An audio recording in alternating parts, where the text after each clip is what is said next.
Salut, alors dans cette vidéo je vais vous donner un modèle de persuasion que je n'ai encore jamais vu rédigé noir sur blanc, que j'ai jamais vu théorisé dans aucun des centaines de bouquins que j'ai pu lire sur la persuasion, et je le réservais à l'origine pour le stage que j'organise à Bruxelles les 19 et 20 octobre prochains. Vous le voyez, donc si ça vous intéresse, il y a un lien qui se trouve juste en dessous de cette vidéo. Il reste encore quelques places, ça va se passer donc à Bruxelles à 1h20 de Paris par le train les 19 et 20 octobre. Très simplement, c'est une chose que, alors c'est uniquement des contenus nouveaux et des modèles nouveaux que vous allez pouvoir appliquer pour convaincre, qui sont encore connus par très peu de gens, sont uniquement des choses nouvelles dont j'ai encore jamais parlé, qui vont être développées lors de ce stage de travail à Bruxelles. Simplement, je voulais vous parler d'une seule petite chose, et c'est une seule petite chose qui peut changer énormément de résultats dans votre business à vous, si vous en êtes encore au stade où vous êtes en train de créer un petit peu votre marque et de développer votre personnalité. Vous le savez probablement, si vous avez un business où vous n'êtes pas une multinationale avec un service comptabilité, un service communication, un service machin, mais vous êtes tout seul dans votre salon ou dans votre salle de bain ou dans votre chambre à monter votre business, un petit peu comme moi. Eh bien, dans ce cas-là, tout repose sur vous, sur votre personne. Les gens vont s'identifier donc non pas à une marque, mais ils vont s'identifier à vous, à votre personnalité. Et donc, voilà, c'est super important de mettre en valeur certains aspects de votre personnalité plutôt que d'autres, et de jouer peut-être un jeu plutôt qu'un autre. Et notamment, moi, ce que j'ai constaté, c'est que en matière de persuasion, il y a deux écoles, il y a des gens qui vont conseiller deux choses qui n'ont rien à voir en termes de personnalité et en termes d'attitude à avoir quand on va rédiger des textes de vente, des argumentaires, etc. Il y a la première école qui est issue un petit peu du courant de la PNL, si ça vous intéresse, qui va vous dire qu'il faut construire ce qu'eux appellent un rapport, c'est-à-dire une relation. Ils vont vous dire, effectivement, on va pas vendre un produit en le balançant à la gueule des gens, il faut d'abord créer une relation. Il y a Seth Godin, par exemple, qui va vous dire que, on transforme d'abord des inconnus en amis et puis des amis en clients. De la même manière, vous allez pouvoir constater, si vous lisez des bouquins sur les études en psychologie sociale qui ont été faites, en matière de persuasion, vous allez voir que, effectivement, quand on crée un rapport, ça a été prouvé, quand on crée une relation avec la personne avant d'essayer de la convaincre, eh bien, on convainc davantage. Ce qui paraît évident. Notamment, j'en parlais dans l'autre vidéo, mais notamment, par exemple, il y a une expérience qui a consisté à mettre un faux clochard dans la rue, et ce faux clochard demandait de l'argent aux gens, et quand il demandait l'heure aux gens avant de demander de l'argent, il recevait 4 fois plus d'argent. C'est-à-dire que, voilà, si simplement il demandait aux gens, excusez-moi, à quelle heure il est, et après, est-ce que vous avez pas une pièce, il recevait 4 fois plus de pièces que lorsqu'il demandait simplement des pièces. Voilà. Donc ce qui prouve bien, si vous voulez, que c'est indispensable de se mettre au niveau des gens.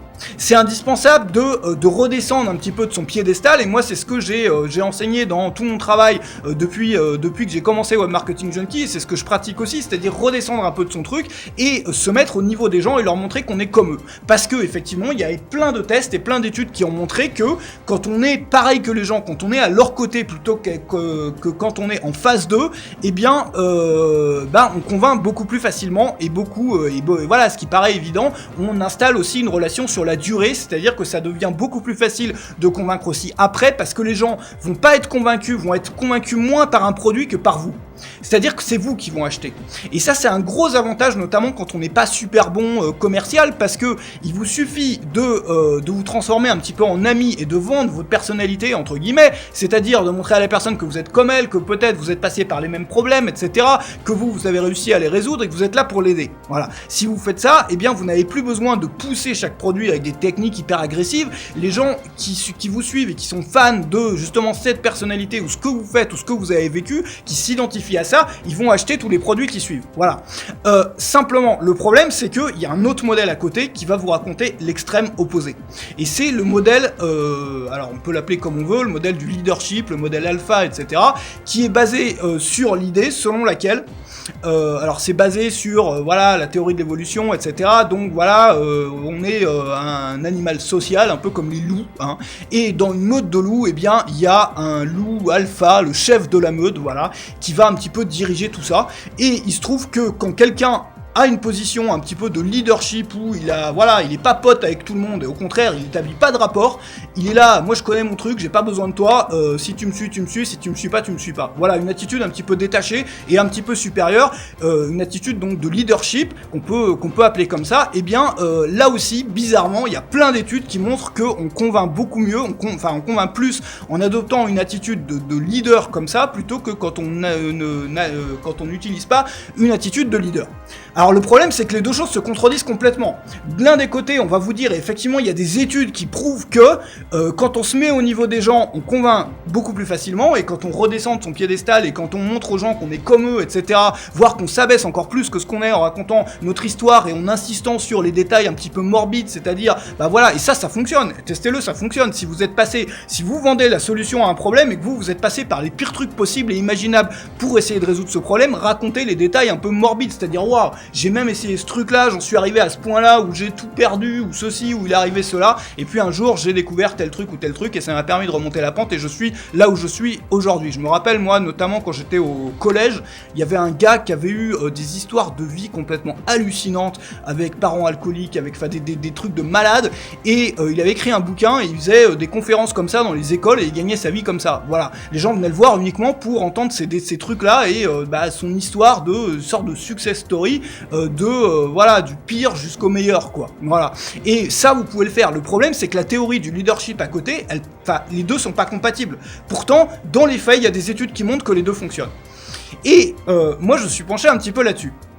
Et j'ai regardé notamment des personnalités avec un charisme important, ou des personnalités qui effectivement ont une sorte de pouvoir naturel pour convaincre. C'est-à-dire des gens qui n'ont pas lu des bouquins sur la persuasion et n'utilisent pas des méthodes ABCD, mais ils ont ça naturellement, quoi. Voilà.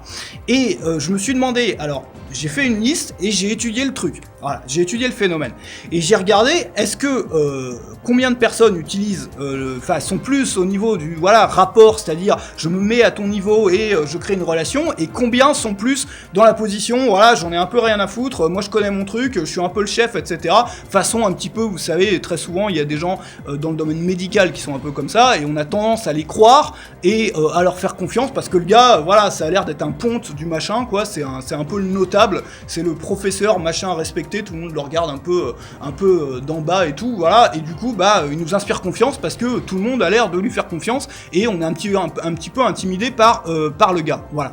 Et le problème, encore une fois, c'est que c'est pas compatible. Alors je vais vous donner la solution à ce truc là, voilà, parce que j'ai regardé justement pas mal de personnalités, savoir dans quel camp elles se trouvaient, et essayer de faire un petit peu des statistiques là-dessus, pas vraiment des statistiques, mais d'évaluer un peu le truc.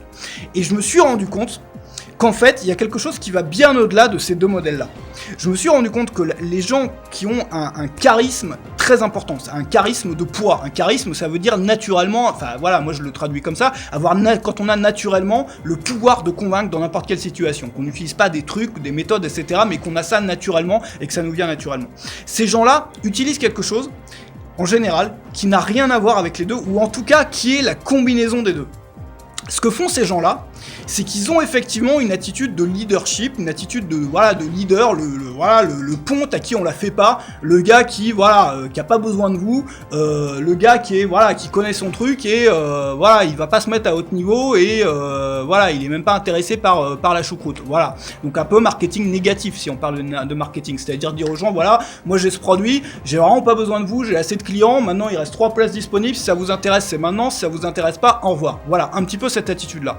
Et puis à côté, quand on regarde ces gens-là dans les situations historiques, notamment dans lesquelles, regardez par exemple les bouquins de Robert Greene alors il y a plein de trucs sur la séduction, sur le pouvoir, sur pas mal de choses avec plein d'exemples historiques, c'est passionnant. Et la plupart du temps, quand on est dans une situation de persuasion et de séduction intense et vraiment qui sort du truc banal et des résultats ordinaires, on est en présence de leadership avec une deuxième phase. Et la deuxième phase, c'est je redescends de mon piédestal et je me mets au niveau de la personne en face. C'est-à-dire, premièrement, je suis vu comme quelqu'un de, supérieur, à qui on la fait pas, le ponte, le gars qui s'y connaît. Et dans une deuxième phase, je vais descendre de mon piédestal et je vais montrer à la personne que finalement, en fait, je suis comme elle. Je vais vous donner un exemple, vous allez voir tout de suite. Regardez par exemple n'importe quel magazine sur les célébrités. Ce que vous allez voir, c'est par exemple, je sais pas, alors c'est des trucs vraiment triviaux à chaque fois qui fonctionnent le mieux. C'est-à-dire par exemple Britney Spears qui est complètement bourrée et qui se met à pisser dans la rue. Voilà. Bon, je sais même pas si ça s'est produit, je vous donne un exemple, si ça sortait dans un magazine sur les célébrités, ça serait, waouh, sur TMZ ou des gros sites comme ça, sur les ragots, les potins de stars, ça ferait un gros buzz énorme. Pourquoi ? Parce que vous avez les deux ingrédients. Vous avez le premier ingrédient, leadership, je vous regarde de haut, c'est Britney Spears, c'est un nom, c'est voilà, si on la voit passer dans la rue, on est tous comme ça, les gens vont avoir un peu, vont être timides de lui parler, c'est un peu, voilà, la ponte, même si elle a pas cette attitude-là, forcément, c'est une célébrité, c'est quelqu'un de respecté, c'est quelqu'un de célèbre. Et quelqu'un de célèbre qui est à ce niveau-là, va redescendre au même niveau que nous, et va se mettre à pisser dans la rue, ou à faire je sais pas quoi, à faire quelque chose comme nous. Et ce que vont dire les gens en voyant ça, c'est finalement elle est comme nous, ou finalement il est comme nous. Et je peux m'identifier à cette personne-là. C'est quelqu'un qui effectivement est en haut du truc, et il est comme moi. Il est comme moi parce qu'il pisse dans la rue, il est comme moi parce que, je sais pas, il met un jean troué dégueulasse quand il va faire ses courses chez Shopee. Ce qui se passe, vous avez ces photos avec, je sais pas, par exemple, Brad Pitt ou je sais pas qui va faire ses courses à la supérette du coin, à moitié déshabillé avec les cheveux en compote. Et c'est ça que les gens veulent voir dans ces magazines-là. Parce que c'est la star, la personne qui est en haut, qui devient comme nous, voilà, qui a un jean dégueulasse, qui fait pas, qui va pas se coiffer, se maquiller avant d'aller acheter du lait chez Shopee. Enfin, vous voyez l'idée. Je vous donnais cet exemple-là avec les célébrités parce que c'est le plus simple à comprendre, c'est celui qui vraiment, c'est ça qui fonctionne. Regardez n'importe quel type d'exemple comme ça, c'est toujours ça qui fonctionne. Si c'était quelqu'un d'ordinaire, par exemple Madame Buchmoll qui a pissé sur le parking d'Auchan, voilà, ça intéresse personne.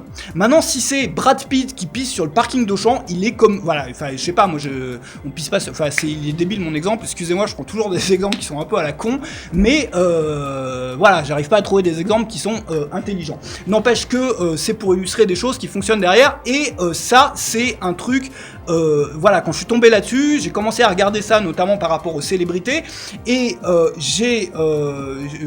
peut regarder simplement les gens qui ont du charisme, et qui arrivent à convaincre, c'est comme ça que ça se passe. C'est-à-dire, première étape, on installe cette position élevée, voilà. C'est-à-dire on est quelqu'un, c'est-à-dire on va pas se mettre par exemple à accepter n'importe quel partenariat, à sauter sur n'importe quelle opportunité, on va pas répondre à n'importe quelle sollicitation complètement débile, on va créer une sorte, pas de mur, mais on va créer quelque chose qui inspire un petit peu le respect, et on va utiliser alors ça je vous en parlerai aussi pendant la conférence, il y a toute une liste de choses qu'on peut utiliser pour installer une crédibilité qui, pas qui fasse un peu peur, mais en gros c'est ça, l'idée c'est que les gens, quand ils voient votre truc, ils se disent, waouh, celui-là, c'est pas c'est pas le gars d'à côté, c'est quelqu'un, quoi. Voilà, sur son marché, sur sa thématique, c'est quelqu'un. Il faut absolument installer ça. Et l'idée c'est de ne surtout pas donner l'image que vous êtes en train de courir après les clients. Ça, c'est le pire truc, hein. Ça, si vous êtes vu comme un racoleur, c'est-à-dire comme celui qui va courir après les clients, ouais, j'ai besoin de vous, j'ai besoin que vous achetiez, c'est pas cher, c'est etc. machin, vous êtes fini, hein. L'idée c'est donc d'utiliser une sorte ou en tout cas au minimum un soupçon de marketing négatif, et de vous placer dans cette position-là. De dire aux gens, de leur faire, ou en tout cas de pas vous mettre en position de racolage, mais en position de supériorité par rapport à supériorité des solutions, pas supériorité personnelle, égo, machin, on n'est pas là en train de devenir égomaniaque, la supériorité de vos solutions, et il faut que vous en soyez persuadés, il faut effectivement que dans les faits, elles soient supérieures. Voilà. C'est-à-dire de pas recopier ce que fait tout le monde, d'avoir, et je vous en parlerai aussi, comment trouver des sources, etc., et comment développer un langage, et comment développer des solutions qui n'ont rien à voir avec celles des autres, etc. Donc vous vous placez en haut du truc. Et puis quand vous voulez convaincre, et plus ça devient difficile de convaincre, plus vous allez le faire, plus vous allez redescendre et vous mettre en face des gens. Et les gens qui ont, avant de vous parler, ils ont cette image, waouh, ce gars-là, cette nana-là, c'est quand même, waouh, c'est quand même, je suis un peu timide et tout, à lui parler, ou etc. Et puis, la personne, se met à votre niveau et utilise là la stratégie du rapport. Et on est, non pas, vous vous attendiez à voir la personne face à vous, à voir un truc, un peu intimidant, et non, en fait, c'est hyper cool, vous êtes limite en train de faire pipi sur le parking d'Auchan, tous les deux, à moitié bourré après une sortie en boîte, en gros, vous vous rendez compte que la personne que vous avez en face de vous, elle est comme vous. Et là, vous recopiez le même modèle qu'on a sur les célébrités, qu'on a partout, etc. Et ça, vous pouvez pas ne pas convaincre si vous utilisez ça. Le problème, c'est qu'il y a effectivement effectivement cette étape préalable où vous devez installer ce sentiment de leadership, de supériorité, etc. C'est pas supériorité genre j'écrase tout le monde, non, c'est vous donner cette air un petit peu, c'est pas de l'arrogance, c'est simplement dire voilà, moi je suis pas en train de faire du racolage, j'ai pas besoin de vous quoi, j'ai besoin de personne, je connais mes trucs, j'ai des solutions qui sont là, qui sont connues pour être supérieures à celles de la plupart du marché, etc. Voilà, bon, maintenant voilà, si vous voulez, j'ai pas le temps pour discuter avec tout le monde, etc. Voilà, installer une sorte d'histoire, enfin pas d'histoire, mais d'environnement comme ça. Et puis après, quand vous voulez convaincre, vous redescendez et vous montrez aux gens que voilà, en fait, on est comme, voilà, vous êtes comme eux et vous êtes sur un plan d'égalité. Et quand vous redescendez, c'est là que tout va se passer. Donc vous voyez qu'en fait la persuasion, c'est pas seulement des espèces de petits pièges ou de petits trucs comme ça où on va avoir un plan pour persuader avec partie A, partie B et partie C. C'est tout ce qu'on va installer en amont, c'est la personnalité que vous apportez aux gens, parce que si vous utilisez ce modèle-là, je vous garantis, vous pouvez utiliser n'importe quel type de structure à idéal, la structure en 7 étapes, enfin n'importe quel type de structure d'argumentaire, voilà, les résultats ils vont être plus ou moins les mêmes, parce que ça a tellement plus d'impact qu'une structure d'argumentaire que ça a marché davantage. Voilà. Alors je vais vous montrer lors de cette conférence effectivement comment utiliser ce modèle-là, comment créer votre histoire, comment créer votre personnalité. C'est Gary Albert qui disait pour lancer, alors je connais plus les mots exacts, mais pour lancer une marque qui fonctionne, voilà, ou pour un business qui fonctionne, c'est la règle des 3 S, c'est-à-dire Star, Story, Solution. Star, célébrité, c'est vous, hein, et comment construire cette personnalité-là. Story, c'est l'histoire, par où vous êtes passé, ce que vous allez sortir de votre vie pour raconter aux gens. L'histoire, l'idée, c'est pas tout déballer, hein, et de se mettre à poil sur la table, c'est simplement de sortir de votre histoire personnelle des choses qui vont parler aux gens et qui vont ajouter à cette image que vous allez donner aux gens. Notamment, je sais pas, par exemple, moi, voilà, j'ai voyagé pendant pas mal de temps, donc j'utilise ça, etc. Alors évidemment, je raconte pas non plus ma vie de tous les jours. Bon, il y a d'autres gens qui vont être plus, moi j'aime bien protéger un peu mes voilà, j'ai pas envie de tout raconter et tout déballer sur Facebook, etc. Simplement, il y a des gens qui vont être plus à même de le faire. Qu'est-ce que vous devez sortir et qu'est-ce que vous devez pas sortir? De la même manière, quand on développe une preuve sociale, il y a des chiffres qu'on met en avant plutôt que d'autres. Voilà, toutes ces choses-là. Et puis, la solution qui doit être supérieure aussi à celle des autres, et je vous montrerai comment la rendre supérieure, notamment en la rendant différente. L'idée, c'est de surtout pas vendre la même chose que les autres. Voilà, donc, on se retrouve, si vous pouvez venir à Bruxelles, c'est génial, parce qu'on va pouvoir se voir en face, et on va pouvoir travailler ensemble. Donc tout se passe en dessous, il reste plus très longtemps pour pouvoir vous inscrire. Si vous pouvez pas venir à Bruxelles, vous pouvez accéder encore à la vidéo à condition là aussi de vous inscrire maintenant. C'est-à-dire vous allez recevoir la vidéo filmée de l'intégralité de l'événement, de la même manière que si vous étiez à Bruxelles, simplement vous allez être dans votre salon et vous allez pouvoir suivre ça à votre rythme en mettant sur pause quand vous le voulez, etc. etc. Donc tout est en dessous, je vous retrouve sur la page qui présente le séminaire et puis j'espère très bientôt à Bruxelles si vous pouvez venir, sinon dans la vidéo, à tout de suite, salut.